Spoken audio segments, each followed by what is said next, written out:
এই মুহূর্তে আমি অবস্থান করছি ফরিদপুর জেলার সদরপুর উপজেলার আকটেরচর ইউনিয়নের পদ্মা নদীর পারে। আমার পেছনের পদ্মা নদীর ভয়াল চিত্রটা যদি আপনাদেরকে একটু দেখাই, এই পদ্মায় কিন্তু আজকে প্রচণ্ড পরিমাণে ঢেউ হচ্ছে, যেই ঢেউয়ের কারণে কিন্তু পদ্মার তীরবর্তী অঞ্চলে ব্যাপক ভাঙনের সৃষ্টি হয়েছে। শুধু তাই নয়, পদ্মায় কিন্তু ইতিমধ্যে অনেক পানি বৃদ্ধি পেয়েছে।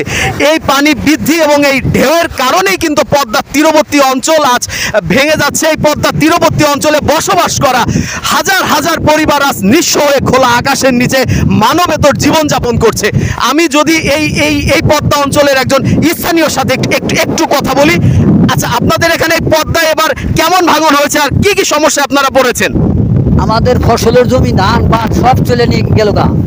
এখন বুঝছেন, আমরা তো মনে করছিলাম যে আল্লাহ রাখলে আমরা স্থায়ীভাবে থাকতে পারব। এখন পদ্মা যে স্রোত, যে ঢেউ, কিন্তু অনেক পাকা রাস্তা, ওই স্কুল টিস্কুল সব ভেঙে কাছাই বললো, বা রাস্তা তো অনেক বড় 1 কিলোর প্রায় নিয়ে গেল। হ্যাঁ, এখন আমার আর উপায় কি? আমাদের এখন সব হাজার হাজার পরিবার ঘর বাড়ি সব চলে যেতে আছে পদ্মা নদীতে, কিন্তু তাদের হাই হুতা ছুটা গেছে যে কোথায় যাম, কোথায় কী করুম।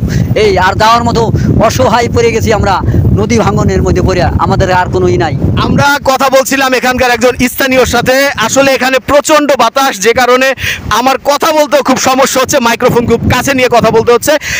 আপনাদেরকে যদি আবারও একটু আমি আমার পেছনের এই যেই পিচ ঢালা রাস্তাটি রয়েছে, এই রাস্তাটি দেখাই, তাহলে হয়তো আপনারা বুঝতে পারবেন যে ঢেউয়ের কি মাত্রা এবং কিভাবে এখানে এই নদী ভাঙন চলছে।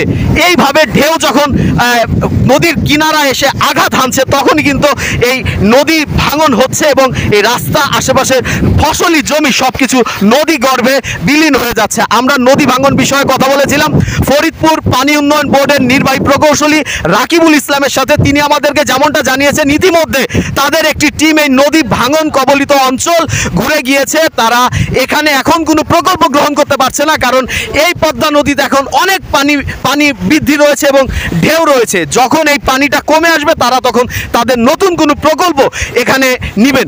তবে এখানকার স্থানীয়রা বলছেন, যদি অতি সত্বর সরকার এখানে জিও ব্যাগ বা অন্য কোনো ব্যবস্থা নিয়ে এই নদী ভাঙন রোধের কোনো ব্যবস্থা গ্রহণ না করে, তাহলে হয়তো এখনও যারা অবস্থান করছে নদী তীরবর্তী অঞ্চলে, তারাও তাদের বাড়ি ঘর ওই নদী ভাঙনে বিলীন হয়ে যাবে, নদী গর্ভে চলে যাবে। তারা নিশ্চয়ই খোলা আকাশের নিচে বসবাস করবে।